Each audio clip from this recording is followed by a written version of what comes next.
Bueno, buenas tardes a todos. Hoy es 9 de junio del 2020. Vamos a iniciar la tercera sesión, la tercera clase de la asignatura de política petrolera. Retomando lo que veníamos narrando la clase pasada, que habíamos quedado en la ley 120 de 1919. Esta ley es importante por dos razones. Una, porque fue la primera ley, digamos, específica para la industria petrolera, porque aunque el petróleo se había nombrado en leyes anteriores, como la ley 30 de 1903 y en el nuevo Código Fiscal de 1912 con la ley 110, al igual que en la ley 75 de 1913, realmente no fueron leyes petroleras. Esta ley 120 de 1919 fue la primera ley petrolera. Y la otra razón por la cual es importante tenerla en cuenta es porque su contexto aún está vigente. Lo que está estipulado o se estipuló en esta ley 120 de 1919 se mantiene. Puede ser que, digamos, la ley ningún juez ni ningún magistrado la aplique y nos refiramos a leyes recientes, como el mismo Código del Petróleo, que es el decreto ley 1056 de 1953.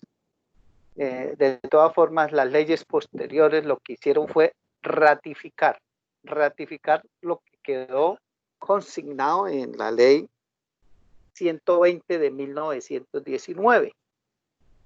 En otras palabras, no se ha derogado la ley, sigue vigente y en el sentido de que lo que se contempló, repito, pues ha sido ratificado en leyes posteriores.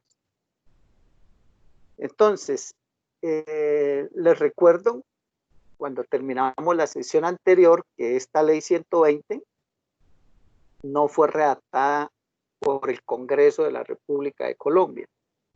Esta ley fue redactada por los gringos, más específicamente los accionistas de la Tropical Oil Company en aquel entonces. Y que la Tropical, como les dije, aún en 1919, no era propiedad del Standard Oil.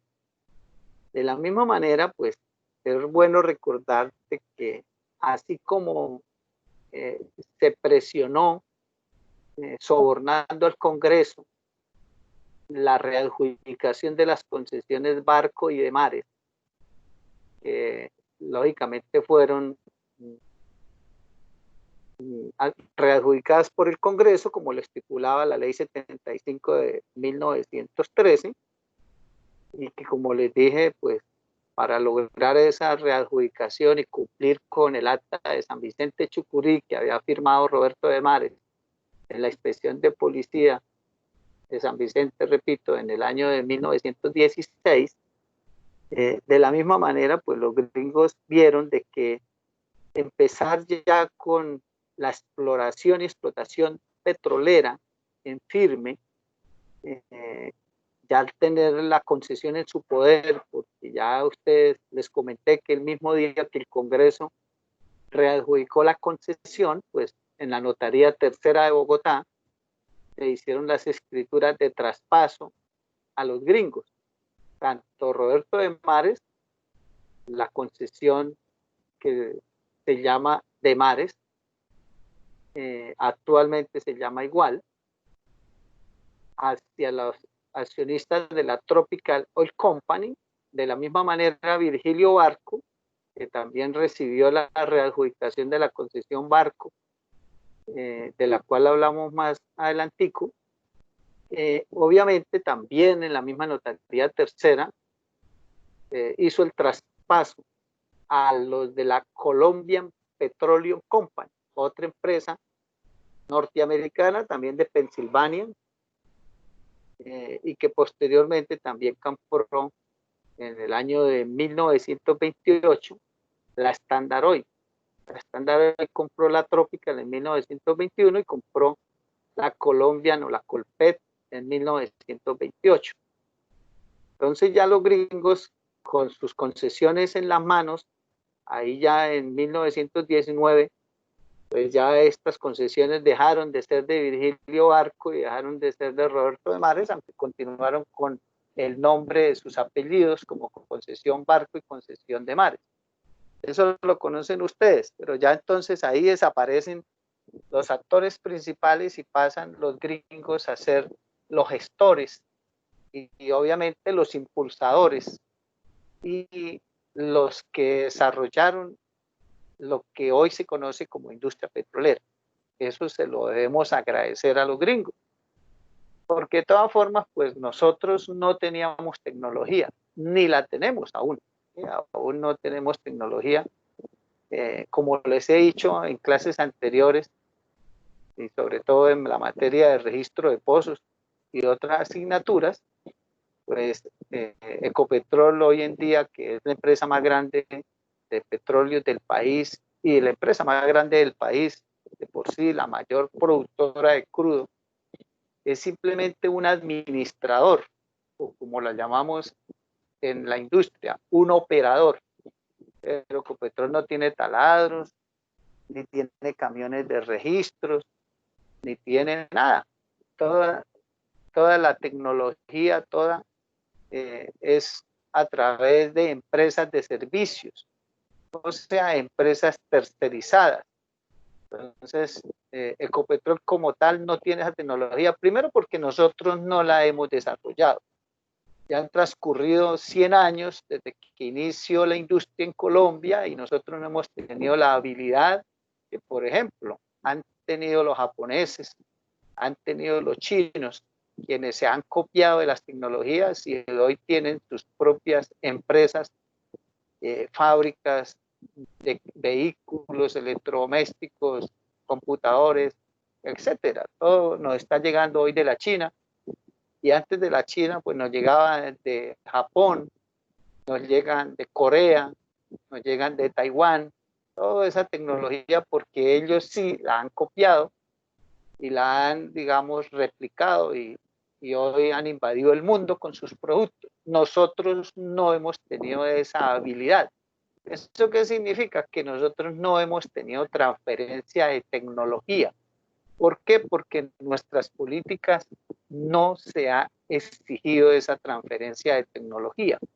Está contemplado en las concesiones modernas, como lo vamos a ver más adelante. Vamos a ver cómo es el modelo concesionario de la Agencia Nacional de Hidrocarburos hoy día. Y ahí se habla de una transferencia de tecnología, pero esa transferencia de tecnología es en dinero, ¿sí? No es en tecnología en sí. La transferencia de tecnología es un dinero que le dan a la Agencia Nacional de Hidrocarburos, que finalmente va a un fondo de becas para que estudien posgrados los funcionarios de la Agencia Nacional de Hidrocarburos y de pronto sus familiares. En una época esa transferencia de tecnología la recibió el Ministerio de Minas, que eso quedó contemplado en el Código del Petróleo. Y ese Ministerio de Minas también tenía un fondo de becas en el cual también se beneficiaron algunos ingenieros de petróleo, ingenieros químicos y otras profesiones afines que fueron a estudiar al extranjero, inclusive profesores universitarios que fueron becados de ese fondo y fueron al extranjero.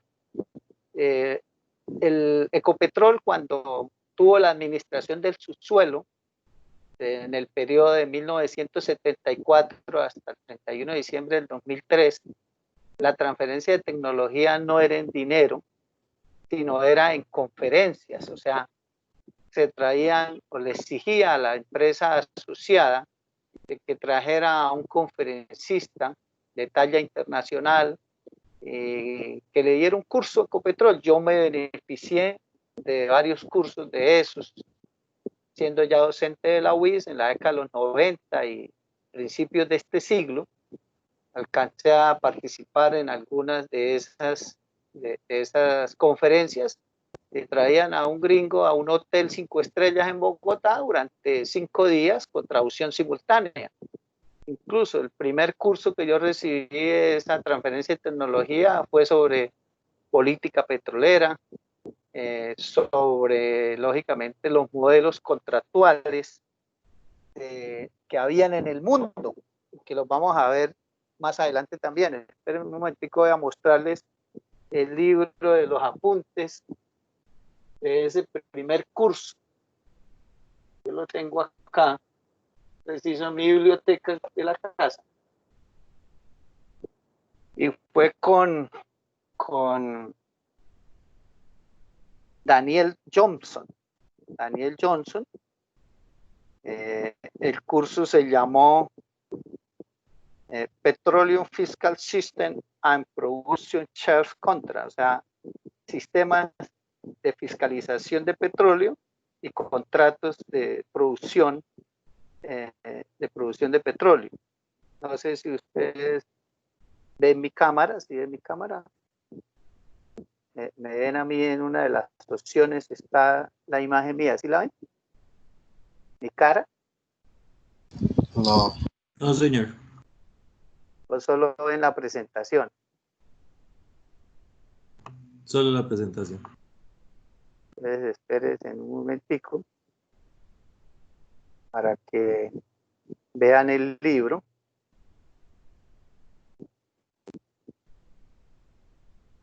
Voy a dejar de presentar y voy a activar la cámara. Ahora sí, ya me ven, ¿no? Sí, señor, ahora sí. Señor. Bueno, aquí está el libro.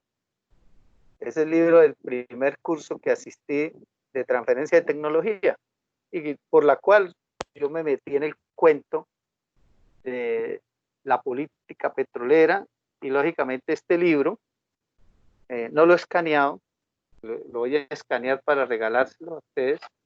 Habla de todos los modelos de contrato para la exploración y producción de hidrocarburos que hay en el mundo, ¿sí? Ahí fue donde me picó el bichito.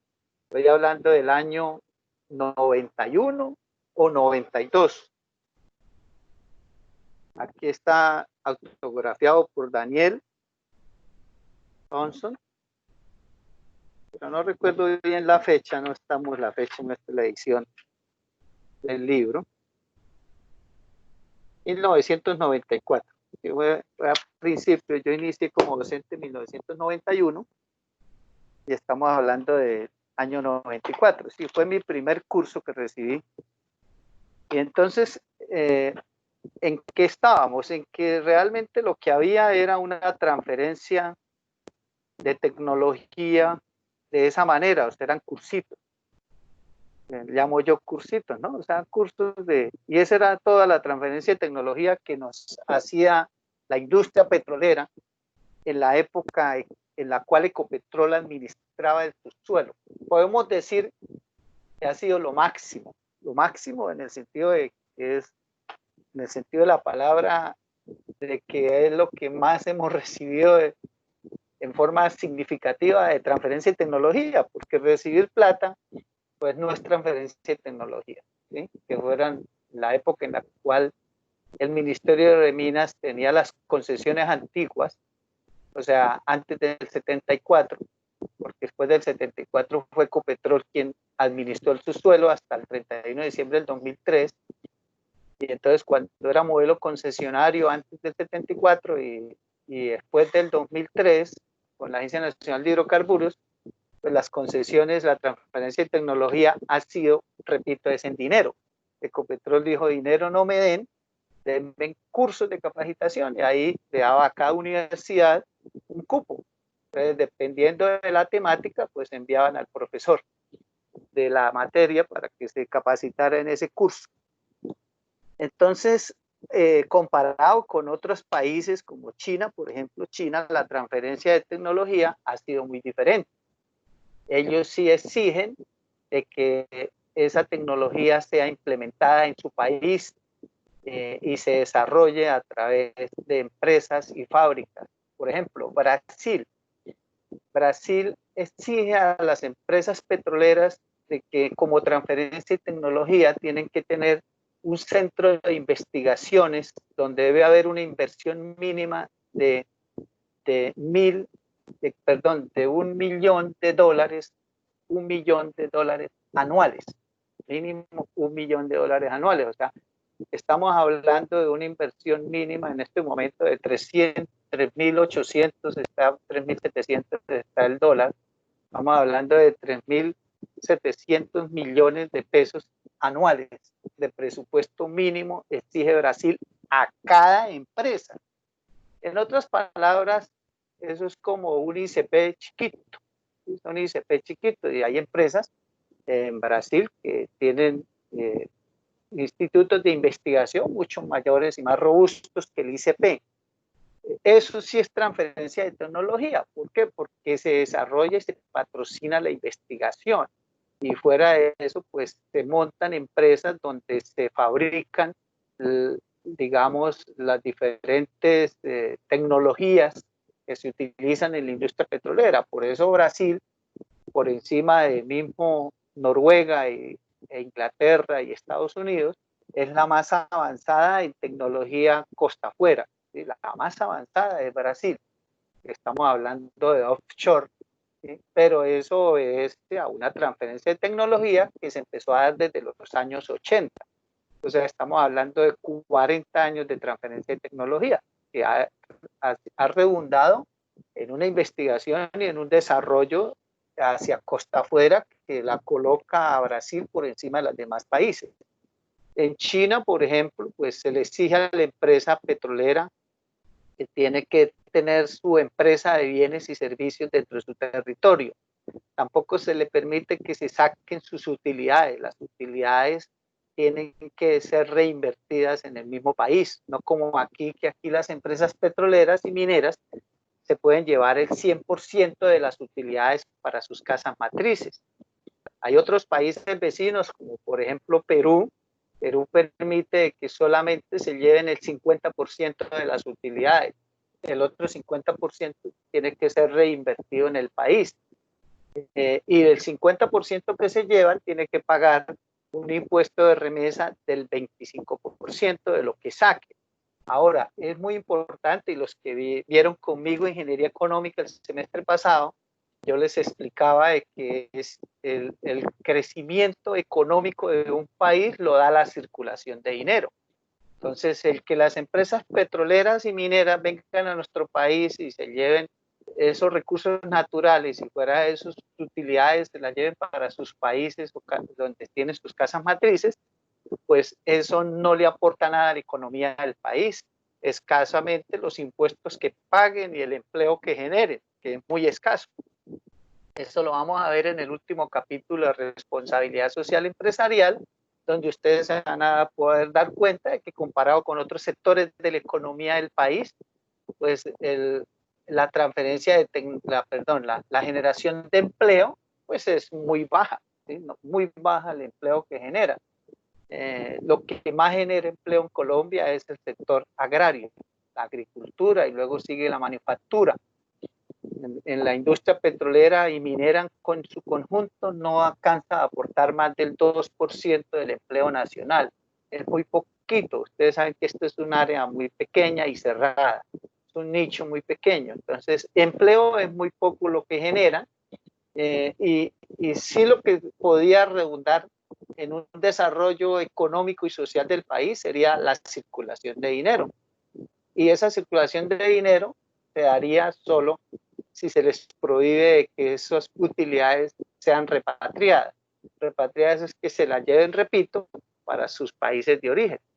Porque de esa forma las empresas con las utilidades pues tienen que generar nuevas industrias y generar la producción de bienes y servicios y generarán empleo y obviamente va a redundar en un crecimiento económico del país, que obviamente pues no se logra, repito, al no exigirles a ellos de que esos dineros queden acá, porque si los obligamos a que ese dinero que quede en el país, como lo hace China, Japón y toda Europa, todos los países europeos, si usted va y monta una empresa en Europa, no le permiten, por un lado, no le permiten sacar materias primas, ¿sí? Por eso es que tienen que montar las fábricas allá mismo, como en China, las empresas extranjeras tienen que montar las fábricas allá, porque no les permiten sacar materias primas, tienen que transformarlas y lo único que pueden sacar son productos transformados, no más.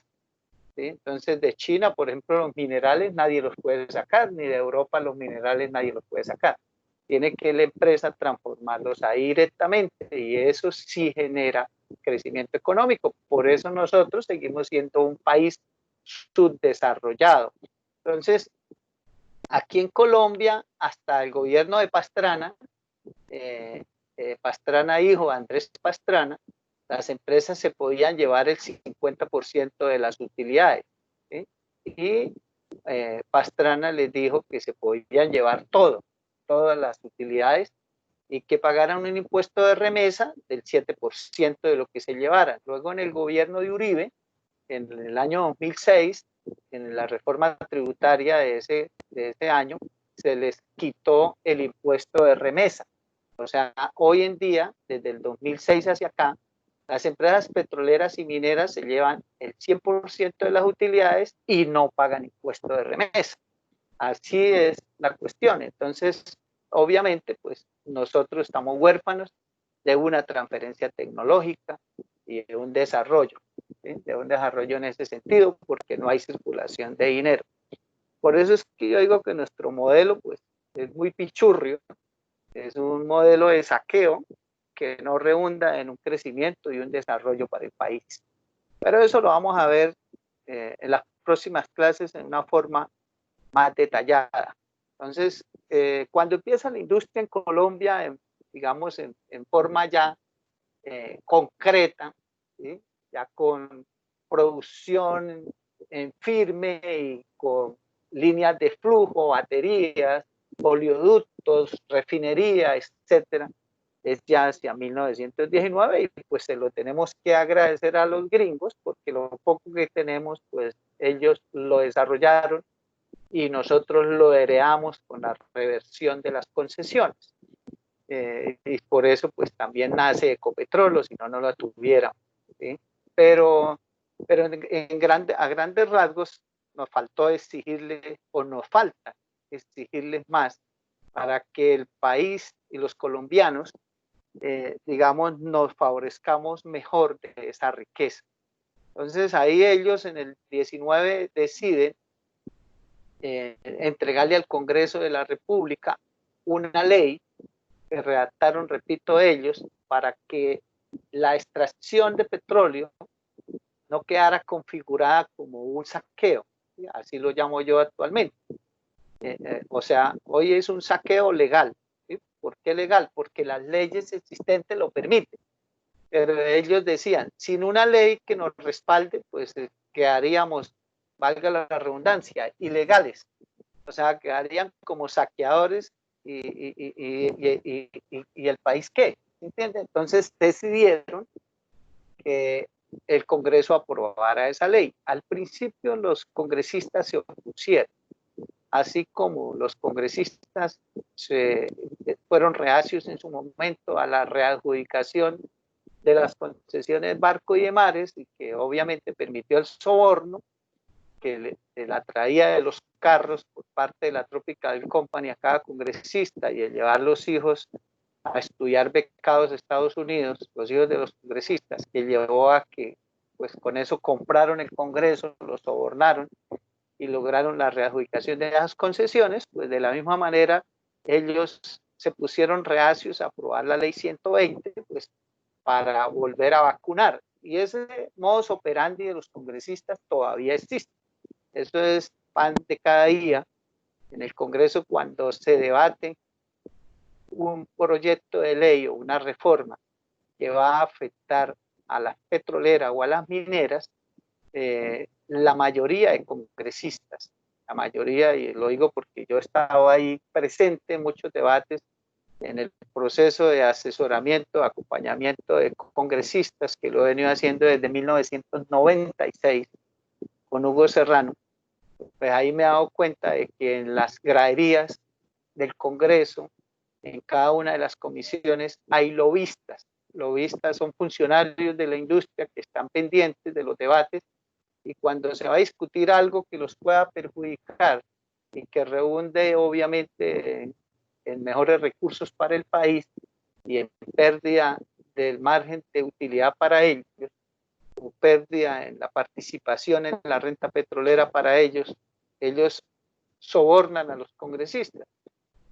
Y los congresistas todos, en su gran mayoría, repito, están a favor de las reformas que benefician el país y que perjudican a las petroleras. Y uno los escucha en los debates que así se manifiestan y dicen, no, es que tenemos que hacerlo porque el país pues tiene que ganar más y que tiene que esa riqueza redondear en el crecimiento del país y carreta. O sea, mejor dicho, usted escucha a los congresistas en los debates y parece que todos fueran de la izquierda, parece que todos fueran nacionalistas, parece que fueran líderes sindicales, parece que fueran congresistas del Polo, el Partido Verde o petristas. Ese es el discurso de todos, incluidos los uribistas. Pero ellos lo hacen con el fin, obviamente, de que el lobista que está escuchándolos entre a darles mejores gabelas, ¿sí? Porque lo que dijo Gis Medina cuando comentó de que en el baño la cogieron, bueno, la cogieron, no, la abordaron los funcionarios de Uribe para que votara a favor de la reelección de Uribe, que le ofrecieron notarías y la gerencia del hospital de Barranca y una embajada y todo eso, eso es cierto. Eso, el congresista vocifera en contra de las petroleras y de la política petrolera actual y echa el discurso nacionalista, y apenas lo echa, sale al pasillo y por la otra puerta sale el lobista y lo aborda y se lo lleva para la oficina de él, del propio congresista, y luego él regresa al recinto y viene la votación y vota en contra de lo que él dijo. O sea, vota en contra de la reforma que perjudica a la petrolera. Entonces, al final terminan sobornados. Y los mismos congresistas pues buscan el soborno, ¿sí? Entonces, de esa forma no hemos logrado, por culpa de la corrupción, no hemos logrado una política petrolera decente que beneficie a este país, ¿sí? Ese es el problema grave que nosotros tenemos. Entonces, de la misma manera, esta ley 120 de 1919,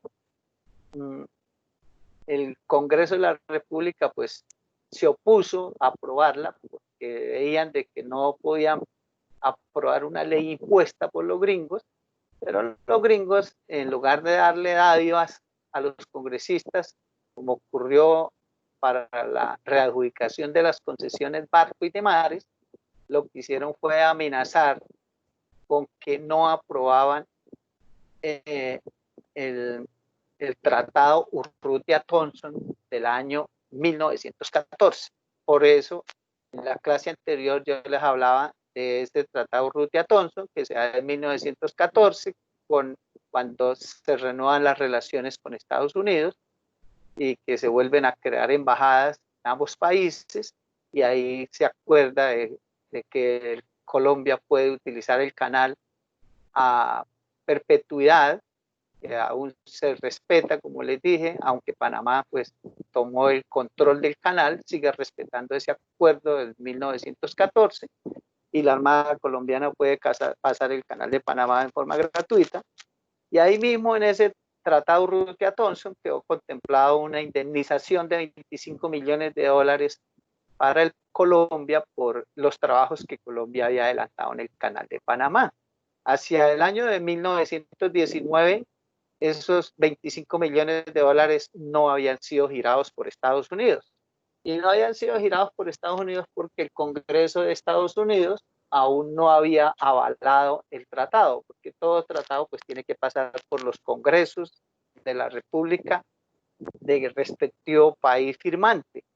Aquí en Colombia sí ya el Congreso en del mismo año de 1914, el Congreso había validado este tratado, pero en Estados Unidos ya habían transcurrido 5 años y el Congreso no lo había discutido. Preciso, para presionar la aprobación de esta ley, pues el Congreso de Estados Unidos vuelve a sacar, a reducir y a discutir ese tratado de 1914, y para que obviamente Estados Unidos, el gobierno, pues hubiera podido girar los recursos a Colombia.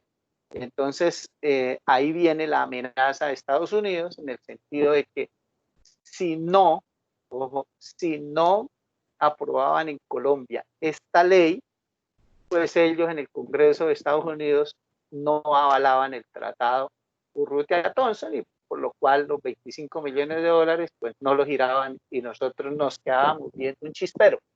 Entonces, esa fue la presión de los gringos y finalmente pues el Congreso de aquí cedió. ¿Sí? Ya les había comentado que Marco Fidel Suárez, el presidente de la época, había expedido el decreto 1255 de 1919 nacionalizando el petróleo, y que lógicamente eso no duró nada, 15 días, porque Estados Unidos amenazó, el presidente Wilson de esa época amenazó con invasión militar si no se derogaba ese decreto. Entonces, todo fueron presiones y manipulaciones y chantajes por parte de los gringos hasta que finalmente la ley fue aprobada, ¿sí? A finales del año de 1919. Obvio, la ley es extensa, pero yo les resumo aquí a grosso modo lo que se aprobó en esa primera ley dictada o aprobada expresamente para petróleos, donde el cual se calificó los contratos de petróleo como de arrendamiento o concesión de arrendamiento. Dividió el país en 3 regiones según el potencial de hidrocarburos y señaló regalías entre el 6 y el 10%. Obviamente, para contratos a partir de ahí, recuerden que las concesiones barco y de mares, cuando fueron readjudicadas, fueron con una tarifa o tasa de regalías del 15%. Aquí los gringos buscaron bajar las regalías del 15 al 6, al 8 o al 10. El 6% para las regiones más distantes, que era todo lo de los llanos orientales, o sea, todo lo que quedara al oriente de la cordillera oriental, el 8% para el Magdalena Medio y el Alto Magdalena, y 10% para aquellos campos que se descubrieran en el litoral, o sea, más cerca al mar. Eso dependía de la distancia al mar. A mayor distancia, menos regalías. A menor distancia, más regalías. Obviamente por efecto de logística, costos de transporte, etc. Y ahí pues las regalías ya empiezan a ser repartidas con los municipios. Recordemos que en el año de 1916, con la ley 63, se estableció que el 50% de las regalías eran para el departamento productor, el otro 50% del 15% que cobraban era para la nación. Aquí ya entran a participar los municipios. Entonces, es algo importante porque es un punto clave dentro de la renta petrolera o la participación del país en la renta petrolera. Lo otro que se estableció en esa ley 120 de 1919 y que no está apuntado ahí es que las concesiones que fueran adjudicadas al oriente de la cordillera oriental tendrían una duración de 50 años y las concesiones que estuvieran al occidente de la cordillera oriental tendrían una duración de 30 años. Por eso la concesión barco pues duró más, era 50 años porque queda en el Catatumbo, Tibú, al oriente de la cordillera oriental. ¿Sí? Obviamente la ramificación que va para la Guajira, la serranía del Perijá. Y la concesión de mares, que queda ya al occidente de la cordillera oriental, una duración de 30 años y por eso ella revirtió primero. La concesión de mares revirtió en 1951, mientras que la concesión barco revirtió, bueno, tendría que revertir en 1981, pero Ecopetrol o el gobierno la dio por terminada unilateralmente en 1975. Cuando lleguemos a esa fecha, pues me acuerdan, si yo no me acuerdo, me recuerdan cuál fue la razón por la cual el gobierno dio por terminada la concesión Barco 6 años antes de su finalización oficial. Ustedes dirán, pero 30 años con respecto a 1919 se cumplen en 1949 y 50 años se cumplirían en 1969 y no en 1981 como quedó contemplado. Lo que sucede es que esa duración de 30 y 50 años se da desde el mismo momento en que el campo se declara comercial.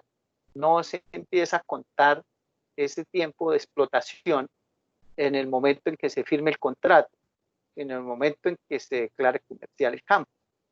Entonces, en el caso de la concesión de mares, se declaró comercial el 25 de agosto de 1921, solo hasta cuando se terminó de construir el ferrocarril que iba de Barranca Bermeja, donde hoy es la refinería, hasta el centro, y ahí se empató con el oleoducto que iba de Infantas hacia Barranca, y se encontraron las dos obras en la mitad del trayecto. Exactamente la distancia que hay de Infantas al centro es la misma distancia en línea recta, ¿no?, que hay de la Cira a la refinería. Entonces, por eso ahí se llama el centro, porque es el centro, la mitad, y ahí fue donde la Tropical montó sus campamentos, o mejor, sus oficinas, y todo lo que tiene que ver con la parte administrativa. Y ahí nace Ecopetrol, ahí mismo, ¿no? Ya después, más adelante, Ecopetrol en los años 70 se trasladó a Bogotá, pero Ecopetrol nace de lo que dejó la Tropical Oil Company, sus oficinas y todo en el centro. Entonces, a partir del 25 de agosto de 1921 es que se empiezan a contar esos 50 años. ¿Sí? Y lógicamente, pues, lo de la concesión de mares, hablamos ahorita más adelante, perdón, la concesión barco, hablamos más adelante. Ella tuvo muchos tropiezos en sus inicios, hubo ataques por parte de los indígenas de la tribu Yarí, mató más de 200 trabajadores a punta de flecha y tuvieron que abandonar trabajos. También Venezuela les prohibió el ingreso de los taladros allá por el lado del lago de Maracaibo. O sea, los manes tuvieron muchos problemas en sus inicios, inclusive Colombia le dio por terminada la concesión barco a los gringos por ahí en el año de 1926, y también hubo presiones de Estados Unidos para que volviera a ser readjudicada en esa época, pero finalmente ese campo se declara comercial en 1931, o sea, 10 años después de la de Mares. Y ahí, pues, si de 31 suma 50 años, le da 81, pero repito, termina antes, 6 años antes. Entonces, puntos importantes ahí de esa ley, y por eso me estoy extendiendo y demorando, es porque esas condiciones pues, prácticamente se mantienen en términos de, digamos, de empoderamiento de la industria en su gran mayoría. Lo único que ha cambiado en una época del 69 al 2002, la tarifa de regalías estuvo en el 20% con la ley 20 del 69, y lo otro que ha modificado fue cuando ya Ecopetrol con el decreto ley 2310 de 1974 asume la administración del subsuelo y cambia el modelo de concesión a contrato de asociación, como les dije en la primera clase introductoria, y ahí establece que el periodo de comercialización o explotación es de 22 años, que luego Samper modificó a 30 años para yacimientos de gas. Y ahorita, pues, la Agencia Nacional de Hidrocarburos, en el modelo de concesión moderna, desde el 2004 hacia acá, la duración son 24 años, pero con la posibilidad de extensiones a la concesión o prórrogas por periodos de 10 años cada prórroga hasta el agotamiento.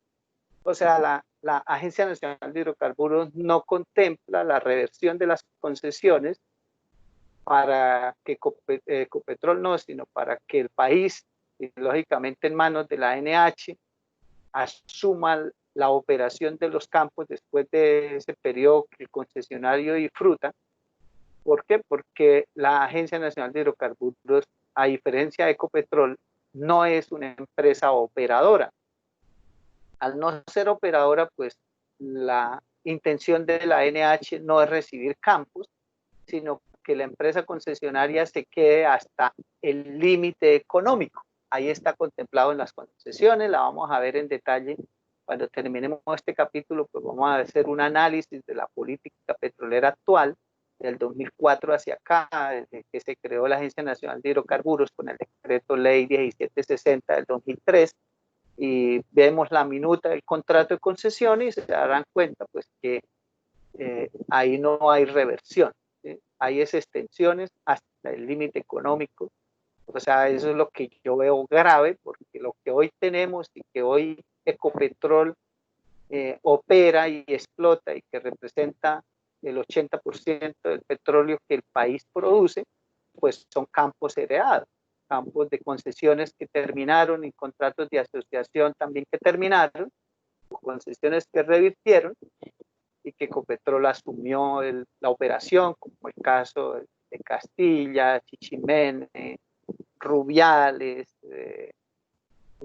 Cusiana, Cupiagua, etcétera, ¿sí? Todo eso que hoy Ecopetrol produce no lo descubrió Ecopetrol, fue descubierto a modelos concesionarios y contratos de asociación por empresas extranjeras que hicieron la inversión y asumieron el riesgo y que luego Ecopetrol pues recibió. Eso no se va a volver a dar con el modelo actual, porque repito, ahí no hay terminación del contrato.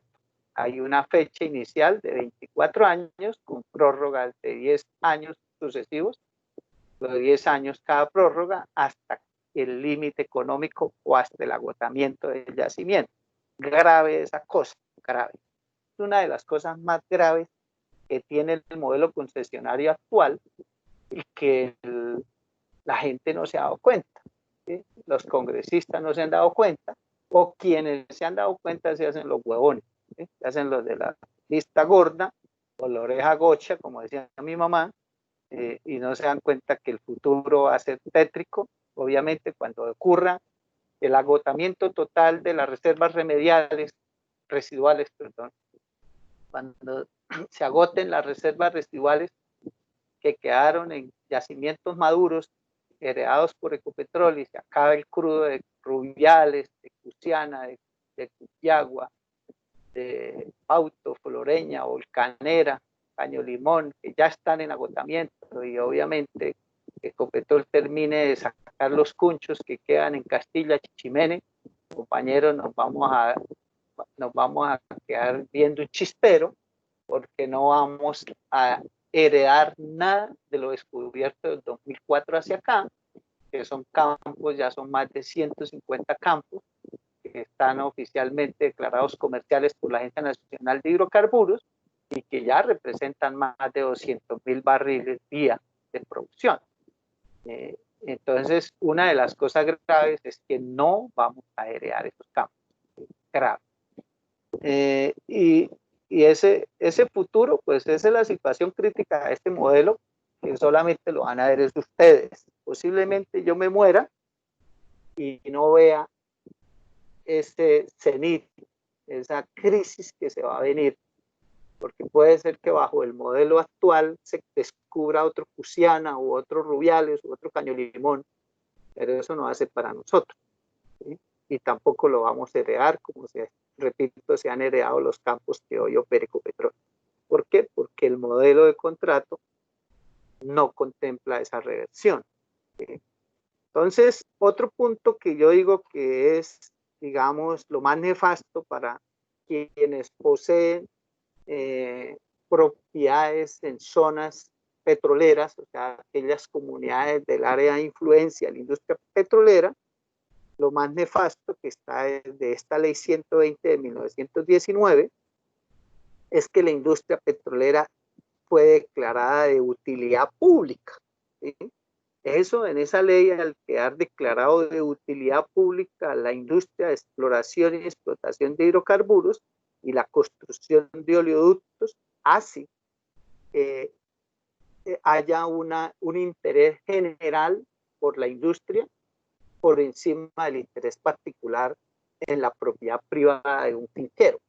Esa es la razón por la cual, si un finquero no está de acuerdo con que en su finca, valga la redundancia, ingrese la industria o le hagan un ducto, un oleoducto, un gasoducto, un poliducto, pues lo expropian porque al ser declarada de utilidad pública la industria petrolera, pues vuelvo y repito, queda de interés general, y la misma Constitución, tanto la de 1886 como la Constitución de 1991, tiene estipulado que el interés general está por encima del interés particular, ¿sí?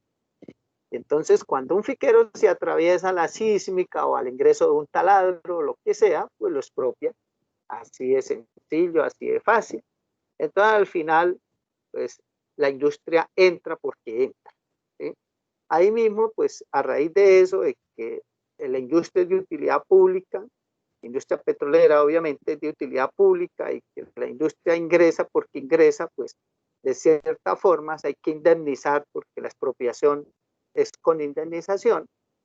Entonces se les paga por el avalúo comercial, perdón, pero el avalúo catastral, el avalúo catastral que tenga la finca. Ese es un problema grave que se encuentra con el sector privado, en el sentido de que a ellos los expropian y no le pagan el valor comercial, sino el valor catastral. Y si usted le pregunta a sus papás o sus abuelos si tienen finca, pues una cosa es el valor catastral y otra cosa es el valor comercial. Entonces, para efectos de no pagar impuestos, el impuesto predial no sea tan alto, pues el avalúo catastral que se tiene es muy bajo. Entonces, una finca que cuesta 1.000 millones de pesos comercialmente, el avalúo catastral está por ahí en 50, 60 millones de pesos, ¿sí? O sea, muy por debajo del 10 o el 5% del valor comercial.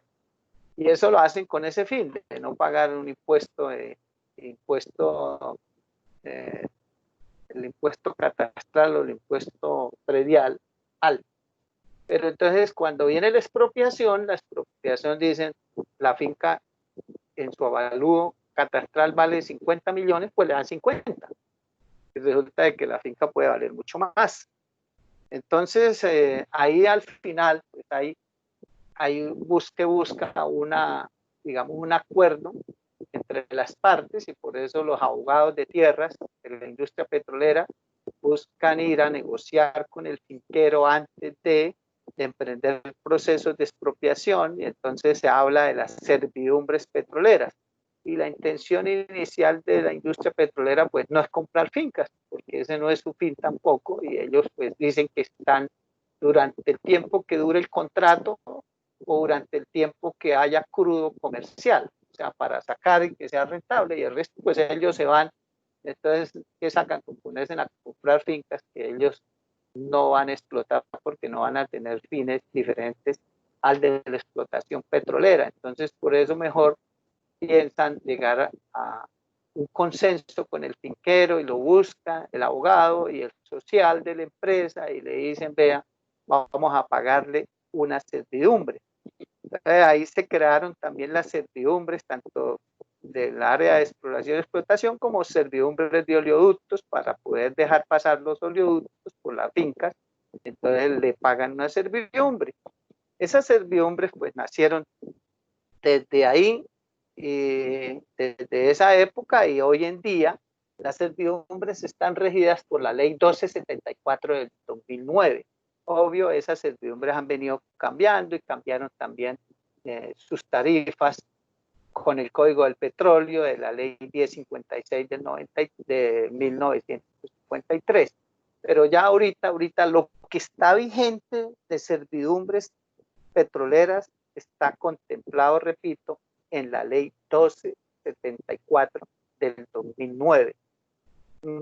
No me extiendo con respecto a esa ley de servidumbres y de pronto algunos tendrán la inquietud, la curiosidad de saber en qué consisten, pero cuando lleguemos a esa fecha del 2009 y les hable de la ley 1274, me recuerdan y me hacen las preguntas que ustedes crean pertinentes, yo me extiendo de cómo es el procedimiento. Pero aquí en términos generales la servidumbre es como una compensación que se le paga al finquero por los daños e impactos que se le va a generar con las obras, digamos con los oleoductos que se construyen, con las líneas de flujo y las plataformas, las locaciones, líneas de flujo hacia los pozos, hacia las baterías, las vías de penetración terciarias construyen, etcétera. O sea, todo el andamiaje que tiene de infraestructura la industria petrolera, pues obviamente le va a afectar gravemente al finquero, como les dije en la clase introductoria, y que lo vamos a tratar en el último capítulo. Ahí vamos a profundizar también sobre esos grandes impactos o afectaciones que le genera al finquero la explotación petrolera. Entonces, una forma de compensarlos es esas servidumbres, y esas servidumbres pues no existen tarifas, ¿no? Ojo con eso, porque muchos finqueros son abordados por los abogados y los abogados le dicen, no, es que nosotros o lo que está contemplado en la ley o en las normas o es de tantos miles de pesos por metro, y eso no existe, no hay tablas ni hay tarifas en ningún lado, ninguna parte. Eso es mentira. Eso es una forma de engañar al campesino y sacarlo ahí por la tangente, y lo asustan de que hay una ley, ¿sí? De que una ley lo contempla así o una norma y que esa es la tarifa y punto. Entonces el campesinito pues es inocente y no conoce las normas y se deja embaucar o amedrentar y acepta. ¿Sí? Y finalmente, por ejemplo, cuando se entera de que esto no es así, pues ya han firmado y los tumbaron. Entonces, una de las funciones sociales que yo hago y por la cual pues no me gusta, la industria petrolera no le gusta mi trabajo social, es que yo en ese sentido y muchos otros les abro los ojos a los campesinos y les digo que eso es negociado directamente, o sea, eso es como un acuerdo entre las partes. El campesino es el dueño de su finca y él es el que dice cuánto valen sus servidumbres. No es lo mismo ir a pagarle a una finca que tiene allá un rastrojo lleno de monte, a una finca que tiene cultivos, que está tecnificada, que tiene ganado, que tiene establos, potreros, regadíos, etcétera. O sea, no todas las fincas son iguales, por lo cual la servidumbre no es una tarifa fija. Eso es paja. La ley no contempla, repito, una tarifa. Eso es lo que dice la ley, es que se debe poner de acuerdo y que hay 3 intentos de negociación directa. Ya 3 intentos y no hay acuerdo, entonces ya proceden ante el juez municipal y el juez municipal tampoco establece la tarifa. Lo que dice la ley es que tiene que nombrar un perito. El perito tiene que ir a la finca y hacer el avalúo, qué es lo que tiene, y el perito es el que establece la tarifa. Y el juez le dice a, a la industria petrolera, la petrolera le dice, vea, déjeme aquí el cheque, por tanto, ¿sí?, de servidumbres, y yo le doy el permiso para que ingrese.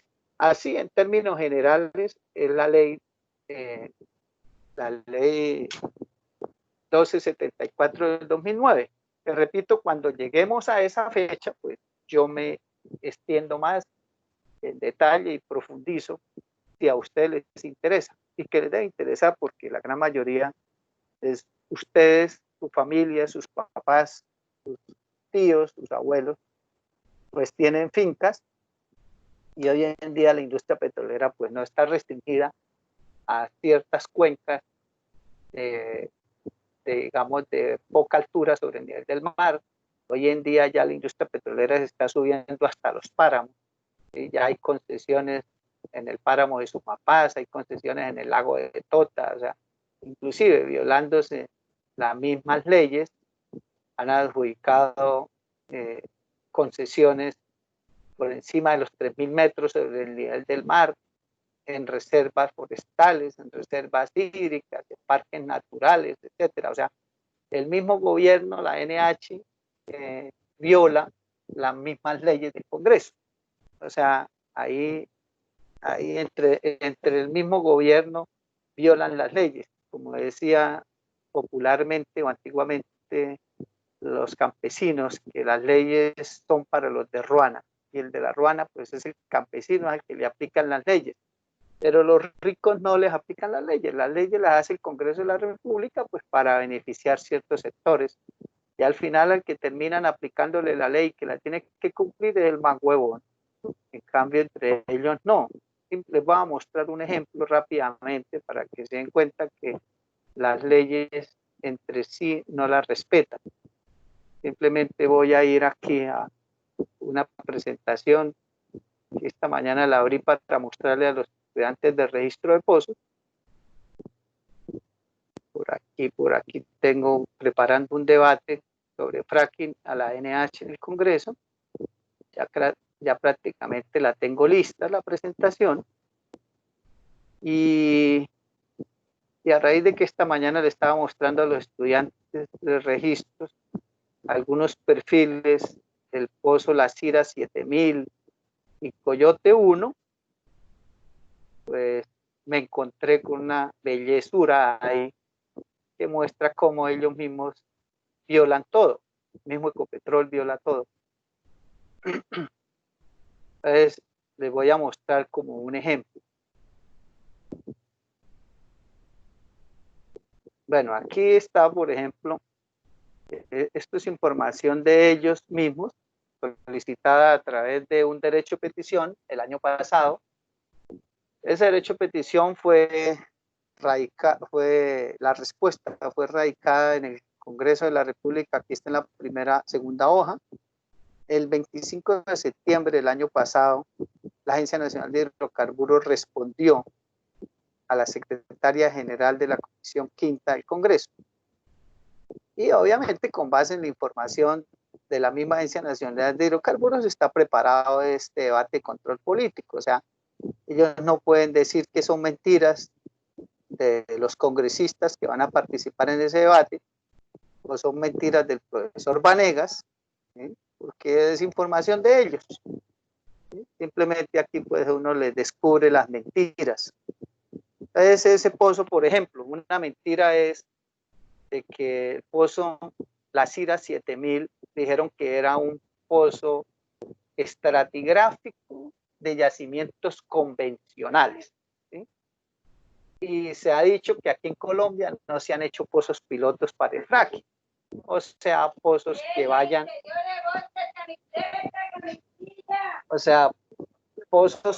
al Cretáceo, a las rocas generadoras que supuestamente no se han hecho, o que si se han hecho han sido verticales y que no horizontales.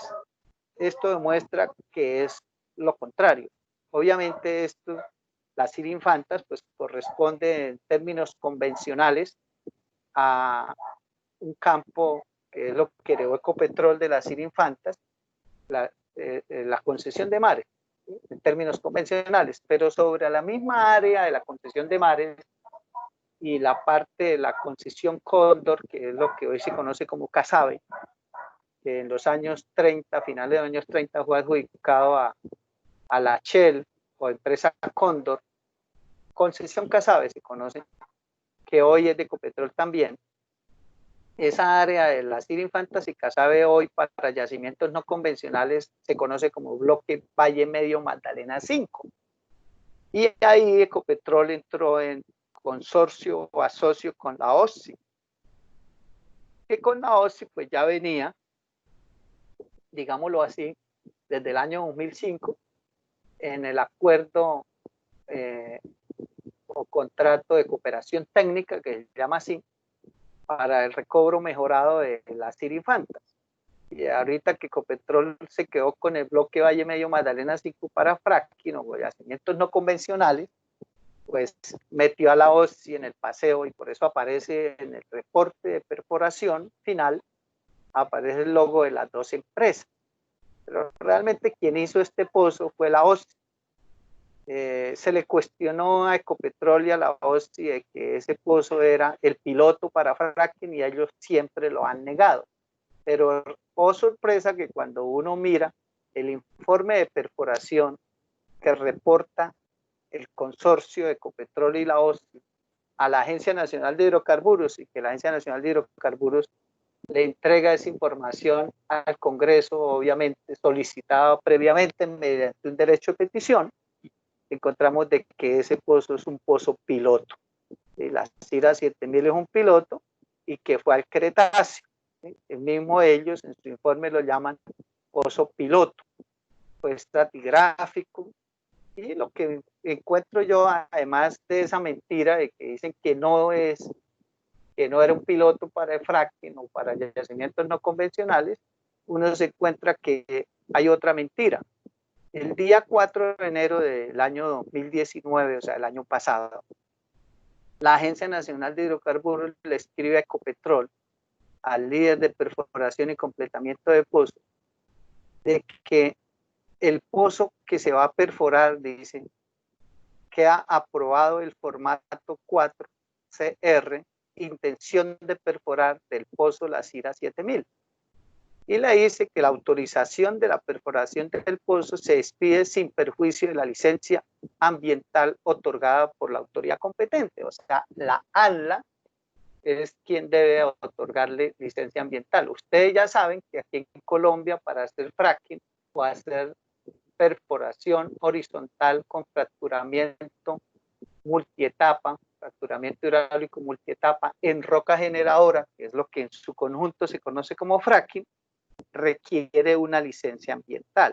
Aún ninguna empresa de las que tiene concesión o contrato para yacimientos no convencionales, aún ninguna empresa tiene licencia ambiental.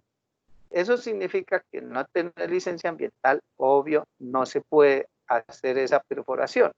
Sin embargo, oh, sorpresa que Ecopetrol sí lo hizo sin licencia ambiental, pero además dice, la compañía deberá comunicar con la debida anticipación a esta vicepresidencia la fecha de inicio de la perforación. Estamos hablando del 4 de enero, autorizando la perforación del pozo, y obviamente dice que debe informar el inicio de la perforación con el fin de programar una visita de verificación por parte de la ANH. Y oh sorpresa que hacia el 4 de enero del 2019 Ecopetrol ya había perforado el pozo. O sea, Ecopetrol perforó el pozo sin permiso de la Agencia Nacional de Hidrocarburos. Aquí en el reporte de perforación, que tiene la misma ANH en su poder, como lo pueden dar cuenta, dice que el día 5 de diciembre del 2018, siendo las 2 horas, se dio inicio a la perforación de la primera sesión del pozo piloto La Cira 7000. ¿Sí? Y en el mismo reporte aparece aquí, ya el reporte de perforación ya hecho por la OSI con Ecopetrol, aparece fecha de inicio el 5 de diciembre del 2018 a las 2 horas y fecha de terminación del pozo el 31 de diciembre del 2018 a las 16 horas con 30 minutos, o sea, a las 4:30 de la tarde. ¿Qué significa esto? Que cuando llega la carta de la NH, vuelvo, cuando llega la carta de la NH, que es escrita el 4 de enero del 2019, el pozo ya lo habían hecho. Entonces, se cuenta que el mismo Ecopetrol se pasa por la galleta y le mama gallo, obviamente, al mismo gobierno. Entre ellos no hay normas y para, obviamente, confundir y no dejar evidencia de la cagada que hicieron, en la placa de abandono del pozo, pues obviamente escriben que fue perforado fue el 30 de enero del 2019. O sea, fecha después de la entrega de la carta de autorización por parte de la ANH y que lo abandonaron este año 21 de enero del 2020. ¿Cómo la ve? ¿Bien? Esa vaina, pura paja. Todo esto es mentira lo que está en esta placa. Lo único que es verdad es que la profundidad media del pozo fue de 9.882 pies y que la profundidad vertical fue de 6.414 pies, lo cual significa que el pozo tiene sección horizontal. O sea, sí fue un piloto para el fracking con una sección de 3.400 pies horizontales. ¿Qué dice el informe anterior de perforación? El informe anterior de perforación dice por acá que o lo dicen los registros, que a los 5.500 pies se inició la perforación horizontal o lateral. No recuerdo dónde está, en ese informe no recuerdo dónde está, pero bueno, yo lo voy a buscar, pero hay una parte del informe donde dice que a los 5.500 pies se empieza la sección horizontal. En otras palabras, pues de 5.500 a 9.800, estamos hablando de 3.380, casi 3.400 pies, o sea, 1 kilómetro horizontal que tuvo este pozo, del cual pues también tenemos los registros. ¿Sí? Entonces, hubo una zona en la cual, voy a buscar, en la cual se da el inicio de la perforación. Coyote también fue un pozo para no convencionales. Pero bueno, eso te lo dejo ahí. Una prueba fehaciente de las mentiras que lógicamente la industria petrolera para hacer y decir y lo que pasa con las leyes. Entonces volvemos a la ley 120 de 1919, parece que no vamos a salir hoy de aquí, pero entonces es importante porque aquí dice, la industria petrolera es de utilidad pública. Ojo con eso, porque vuelvo y repito, eso es trascendentalmente importante en el sentido de que se viola la propiedad privada del dueño de la finca, que es dueño del suelo, pero que según la Constitución, todos los colombianos somos dueños del subsuelo y como les dije en una clase anterior, el finquero también es copropietario del subsuelo al ser parte del Estado, que es el propietario. Lo otro que se estableció aquí desde 1919 es que ya no es el Congreso de la República el que aprueba las concesiones, o adjudica las áreas o firma los contratos. Dice que a partir de esa fecha lo hará el gobierno nacional. O sea que desde 1919 hacia acá ya no es el Congreso, sino es el Ejecutivo, o sea, el presidente de la República.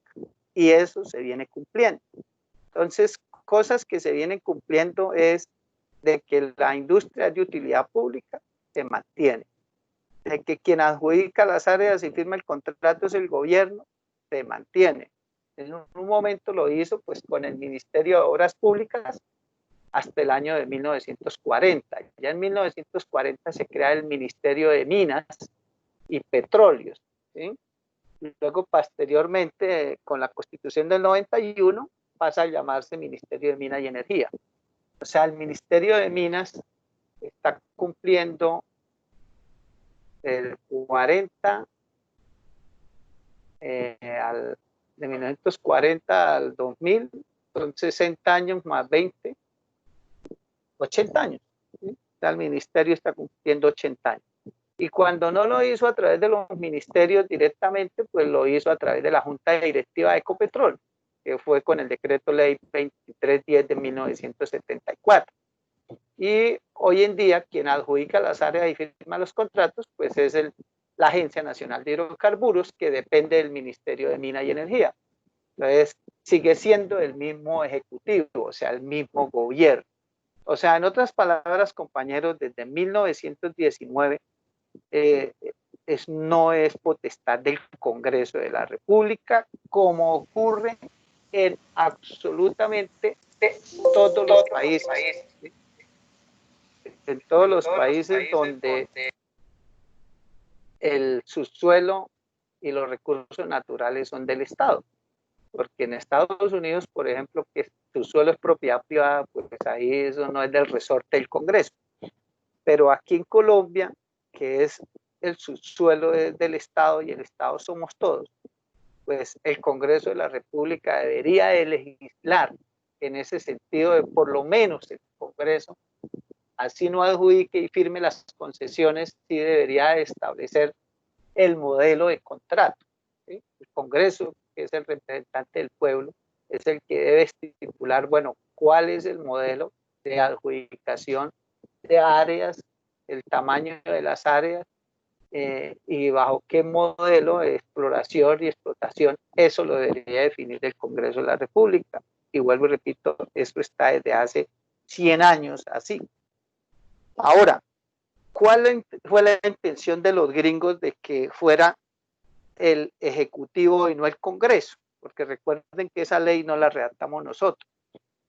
Los gringos lo que buscaban era no tener que sobornar nuevamente al Congreso para la adjudicación de una concesión, porque el Congreso es muy numeroso. Hoy en día el Congreso tiene 272 congresistas y pues tienen que, para que le aprueben una ley o una concesión, si fuera por el Congreso, pues tendría que sobornar a la mitad más uno. Entonces, de 272, pues la mitad es 136, entonces tendrían que sobornar 136 congresistas, como lo hicieron en 1919. Entonces, mientras que aquí solo sobornan a uno, al presidente de la República, o máximo, pongámosle que sobornen también al ministro y al viceministro, bueno, ya van 3, y sobornen al director de la ANH, ¿sí? Ya van 4. Bueno, y que sobornen a los miembros de la junta directiva de la ANH, que son 5 piscos. Claro que eso no necesitan sobornarlos, porque sobornando al presidente, pues el presidente es el que los nombra y él le da la orden, porque para uno ser miembro de una junta directiva, eso es el único requisito que se necesita, es hacer caso. Y si no hacen caso, pues no están ahí. Entonces, lógicamente, ahí estamos hablando de que no sobornarían, pongámosle, más de 10 no van a sobornar, mientras que en el Congreso tendrían que sobornar a más de 100. Entonces, por eso los gringos, repito, buscaron que fuera el gobierno del adjudicador y no el Congreso de la República. Y la razón por la cual declararon de utilidad pública la industria petrolera es que porque para poder explotar el subsuelo, pues hay que usar el suelo, ¿sí? O sea, hay que hacer sísmica, hay que meter los taladros, las líneas de flujo, las baterías, etcétera. Entonces, si no se declara la industria petrolera de utilidad pública, pues un finquero dice, esto es propiedad privada, usted aquí no puede entrar. Entonces, tocaba declararla de utilidad pública y eso se mantiene. Y lo otro que lógicamente se estableció en la ley 120 de 1919 es que el subsuelo vuelve a ser del Estado, porque recuerden que con la ley 110 del 2012 el subsuelo tenía propiedad privada. Al adjudicar la concesión, usted era dueño de abajo del yacimiento, como concesionario. Aquí, y lógicamente, si se adjudicaba un baldío, el dueño, el que era titulado por el baldío, no era solo dueño del suelo, sino del subsuelo también, entonces tocaba darle participación a él. Entonces, aquí en esta ley 120 de 1919, los gringos establecieron de que no, de que el subsuelo era del Estado, ¿sí? Y no del finquero. ¿Y por qué lo hacen? ¿Sí? ¿Por qué lo hacen y por qué es importante hacerlo? Lo hacen porque, lógicamente, pues si el dueño del subsuelo es el mismo finquero, pues hay que negociar con el finquero. Entonces, imagínense un bloque que tenga 200.000 hectáreas, pues usted puede fácilmente encontrarse ahí, pongámosle una finca, por grande que sea de 1.000 o 2.000 hectáreas, estamos hablando de 100, 200 finqueros en un bloque. Y si es área de minifundio, como el caso, por ejemplo, aquí en Santander o en Boyacá, en la música que tiene la Maurin y Pron de Francia, pues ahí eso es puro minifundio. Un finquero no tiene sino por ahí 1 o 2 hectáreas de tamaño, entonces ahí se va a encontrar con 10.000, 12.000, 15.000 finqueros, una empresa petrolera. Entonces imagínense el mierdero para negociar los derechos con todos. Entonces, lo mejor es decir, el subsuelo es del Estado, entonces yo no negocio con los finqueros y tampoco el que va a adjudicar va a ser el Congreso, entonces yo no negocio con los congresistas, sino que eso lo haga el presidente de la República, o sea, el gobierno, y yo negocio con él. O sea, todo lo cuadraron de papayita para facilitar las cosas. Y obvio, uno le parece paradójico, porque si en Estados Unidos el dueño de la finca es dueño del subsuelo, o sea, el subsuelo es propiedad privada, ¿por qué aquí en Colombia ellos exigieron lo contrario? Obviamente, para no tener que negociar con los finqueros, como ocurre en Estados Unidos. Bueno, compañeros, eso es con respecto a la ley 120 de 1919, y que repito, pues me extendí porque es importante por ser la primera ley netamente para el petróleo. Como les dije, aquí está mostrando la terminación del ferrocarril 1923 y los campamentos en el centro de 1925, eso es historia. Lógicamente el primer bombeo de petróleo se dio fue en 1921. Son fotos de un día de pago, y aquí están los duros directivos de la Trocom, Tropical Oil Company. Esto ya es la primera huelga que hubo de los trabajadores, fue en 1926. Aquí fue una huelga que hubo en 1927 y la visita que hizo María Cano. Aquí es cuando ya el tren, una de las momentos en que el tren llega a la refinería. Esto es una asamblea sindical de la USO en 1938. Todas estas son fotos de historia, pero es importante también tener en cuenta que en 1923 nace la USO. Ojo con eso, porque muchos creen que la USO, la Unión Sindical Obrera, el sindicato de Ecopetrol y el sindicato más fuerte del país, y el primer sindicato también que hubo en el país, muchos creen que eso nació después de Ecopetrol. No, Ecopetrol nace en 1951 y la USO nació en 1923. O sea, la USO es mucho más vieja que Ecopetrol. En otras palabras, Ecopetrol es hijo de la USO, lo podemos decir, o la USO parió Ecopetrol, porque realmente la creación de Ecopetrol se debe a una huelga de la USO en 1948. Ahí nace Ecopetrol. No al revés, ¿no? Porque normalmente primero se crea la empresa y luego los trabajadores crean el sindicato. Aquí fue al revés, aquí se nació el sindicato primero y el sindicato hizo crear la empresa. Por eso yo digo que lo poco que nos queda a nosotros los colombianos del patrimonio o la riqueza petrolera como activos, eso han sido logrados con luchas sindicales de la USO. La USO es la que ha peleado, aquí nadie sale a pelear.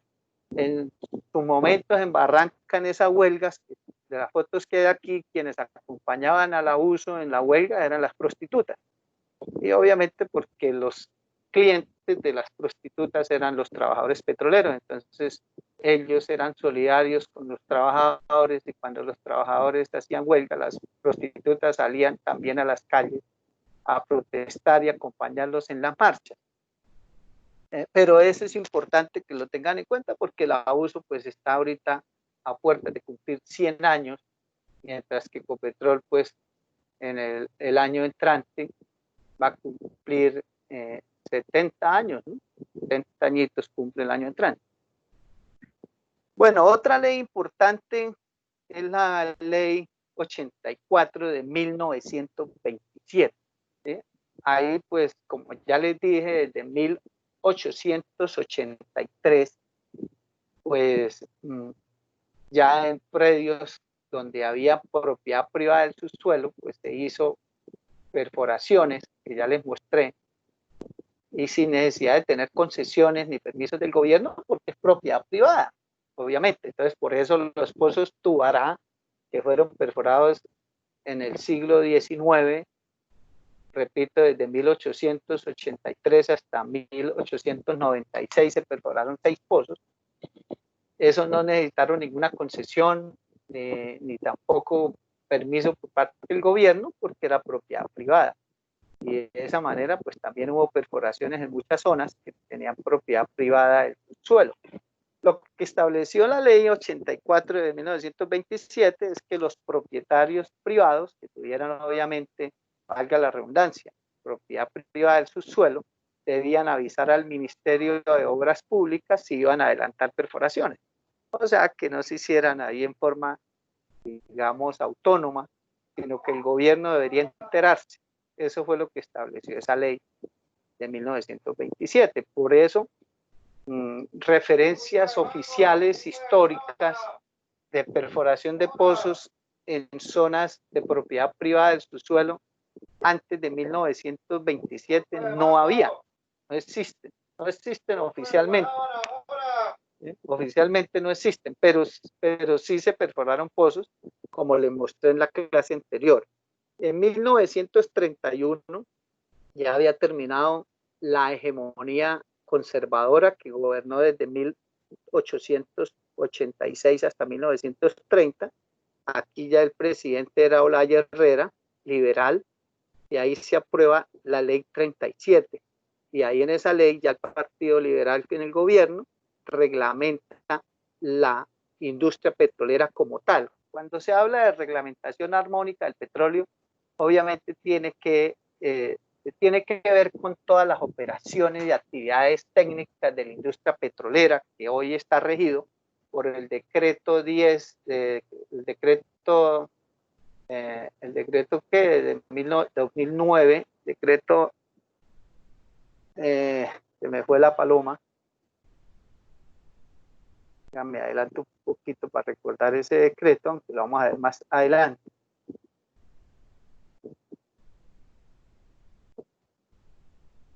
...2009...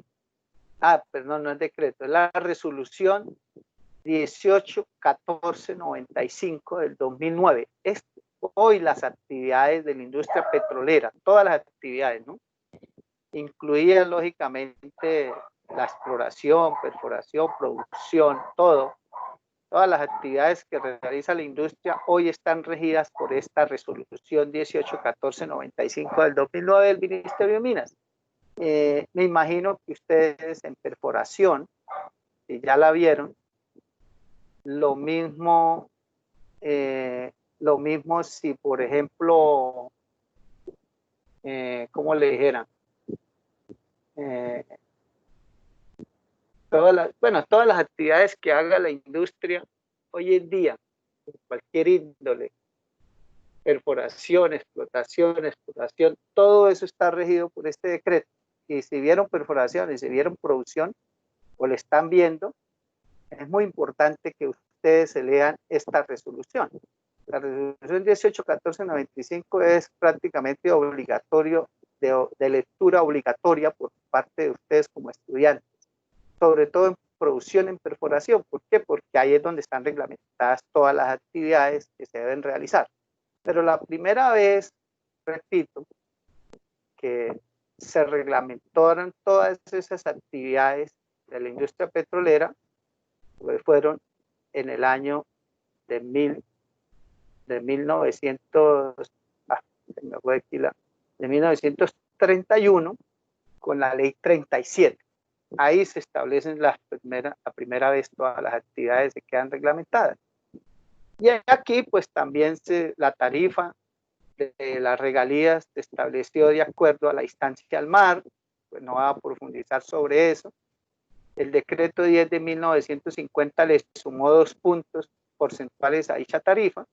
Esa tarifa pues contemplaba también o ratificaba las regalías del 6, 8 y 10%, y luego en 1950 le subieron 2 punticos, también producto de las presiones y huelgas de la USO, le pusieron 8, 10 y 12%, dependiendo de la distancia al mar. Pero finalmente ya las tarifas con la ley 20 del 69 se establecieron del 20% en forma estándar, y hoy, repito, están regidas las regalías, su tarifa, que deben liquidar las empresas, tanto petroleras como mineras, están regidas por la ley 756 del 2002.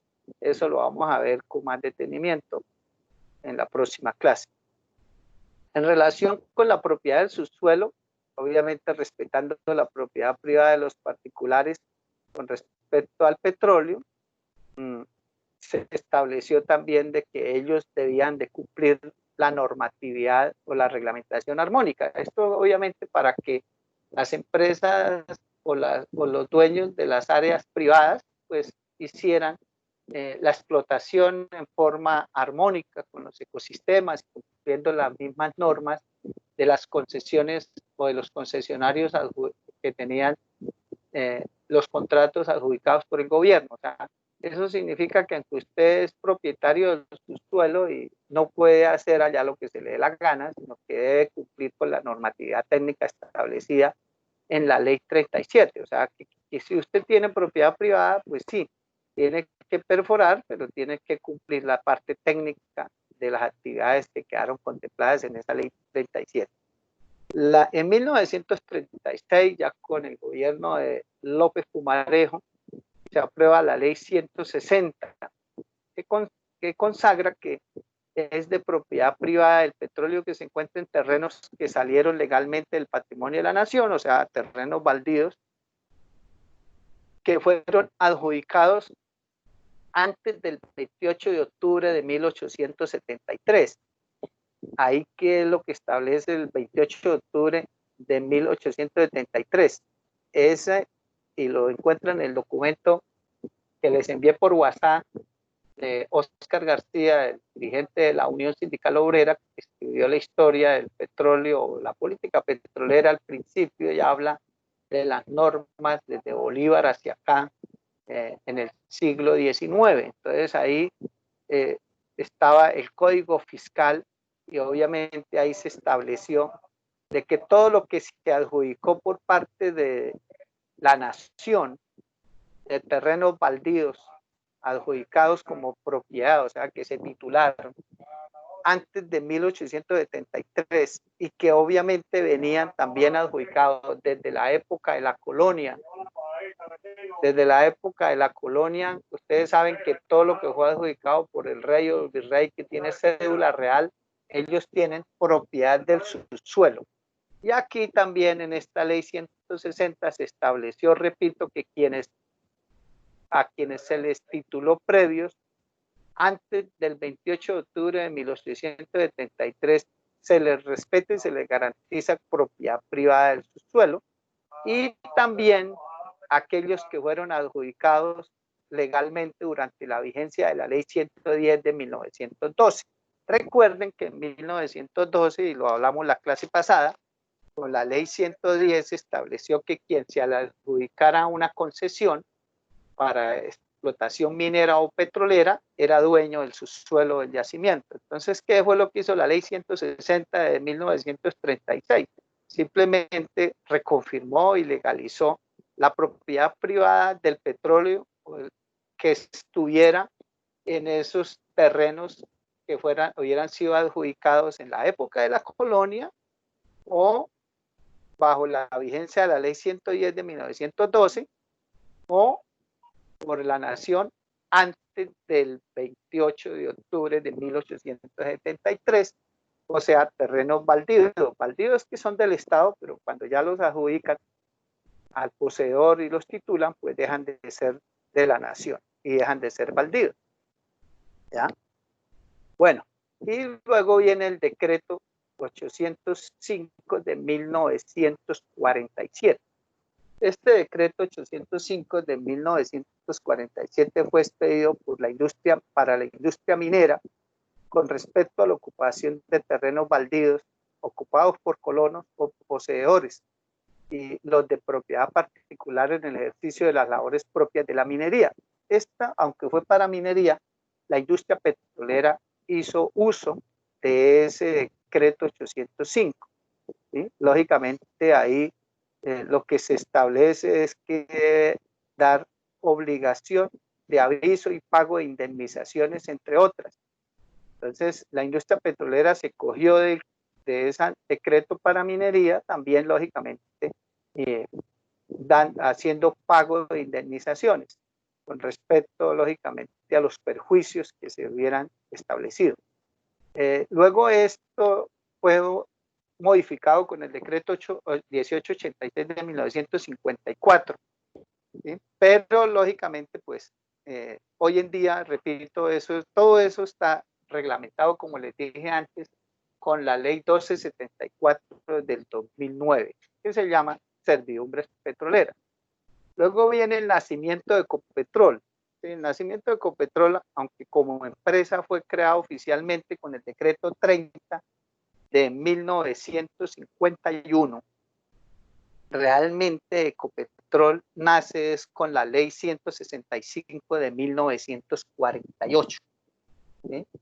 Y es importante porque aquí podemos llamar que es una primera fase de la industria petrolera en Colombia, aunque no contractual, porque las concesiones antiguas que heredamos de la época de la colonia desaparecen en 1974 con el decreto ley 2310.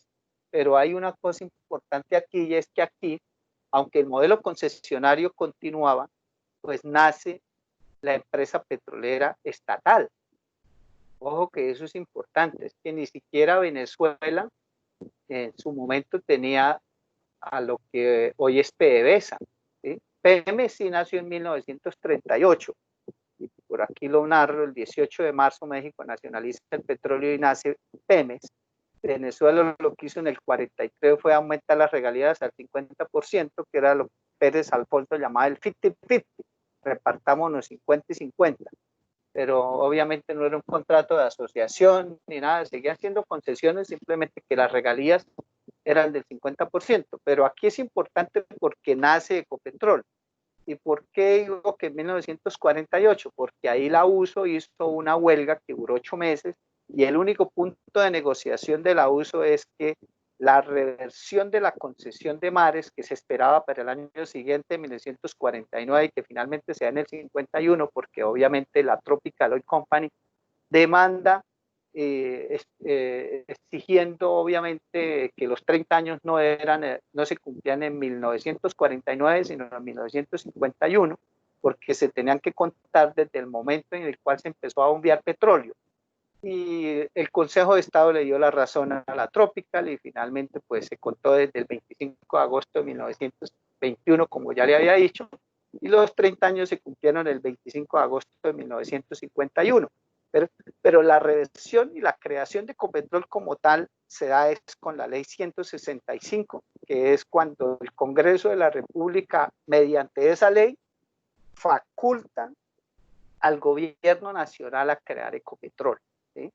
Le da esas facultades. Y esa ley 165 obedece a una huelga del abuso que duró 8 meses en huelga, poniendo en jaque al gobierno y al Congreso, y los obligó que hasta que no aprobaran la ley y fuera publicada en el diario oficial, de esa época llamada la Gaceta Oficial, hasta que no saliera publicada la ley y que entrara en vigencia, no levantaban la huelga, ¿sí? No como le pasó a los estudiantes negociadores de la huelga de estudiantes de la MANE hace 2 años, que levantaron la huelga solo cuando el gobierno les dijo que les iba a poner regalías del 5%, y después de que levantaron la huelga les mamó gallo y tumbaron la reforma al artículo 361. Aquí la USO sí dijo, no, hasta que yo no vea realmente esa ley publicada y aprobada por el Congreso, no levantamos la huelga. La USO como sindicato oficial nace en 1936. Antes, ¿verdad? Eso nació en 1923, como le dije, pero se llamaba Unión Social Obrera y la creó un cura, el cura ahí de la misma Tropical Oil Company, asociando a los trabajadores para que dieran un aporte para ayuda de los colonos, así como está ocurriendo con la pandemia. Era una cosa social, y que ellos fueron los que organizaron la huelga de 1926 y 27 y las siguientes, pero ya en 1936 el sindicalismo se convierte en un derecho, el derecho a la asociación sindical y el derecho a la huelga nace hasta en 1936. Pero repito, ahí es donde se transforma la Unión Social Obrera en Unión Sindical Obrera. Entonces, ahí nace Ecopetrol gracias a esa huelga que obliga a esa ley 165 de 1948 y cuando ya termina o revierte la concesión de mares, el gobierno, faltando 5 minutos para las 12 del 24 de agosto de 1951, expide el decreto 030 creando oficialmente Ecopetrol con un capital de 100 millones de pesos. Bueno, compañeros, por hoy pues dejamos ahí y la próxima clase continuamos esa historia legislativa. Muchas gracias a ustedes por la asistencia. Gracias, profesor. Gracias. Chao. Chao.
Compañeros, buenas tardes. Los que no han podido ingresar, no se preocupen que yo el video o la grabación de la clase la voy a colgar a YouTube como las anteriores y le voy a enviar el link o el enlace para que la vean, cuando la vean en su momento.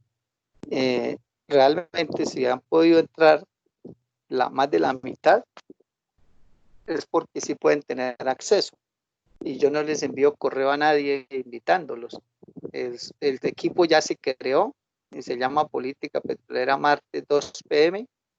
y ustedes lo que tienen es que ingresar a la plataforma de Microsoft Teams y lógicamente buscar ese equipo de Política Petrolera martes 2 p.m.